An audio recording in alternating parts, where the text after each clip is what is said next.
İlahiyyatçılar və fariseylər zina üstündə tutulmuş bir qadını oraya gətirdilər. Onu ortaya çıxarıb İsa'ya dedilər: Müəllim, bu qadın zina edərkən əməlində yaxalandı. Qanunda Musa bizə əmr edib ki, belələrini daşqalaq edək. Bəs sən nə deyirsən?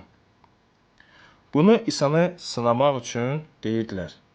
Onu ittiham etmək üçün bəhanə axtarırdılar. Amma İsa əyilib barmağı ilə yerə yazı yazmağa başladı.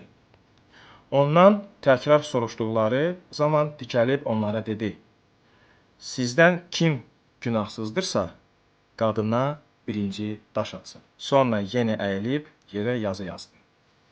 Yəhya 8, 34-36.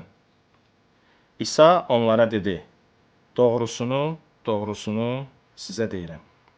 Günah edən hər kəs günahın köləsidir. Kölə evdə daim qalmaz, oğulsa daim qalar. Buna görə də əgər oğul sizi azad etsə, həqiqətən də azad olacaqsınız.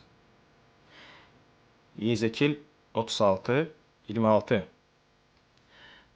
Mən sizə yeni ürək verəcək, daxilinizə yeni ruh qoyacağım. Köksünüzdən daş ürəyi çıxarıb, sizə ətdən olan ürək verəcəyəm.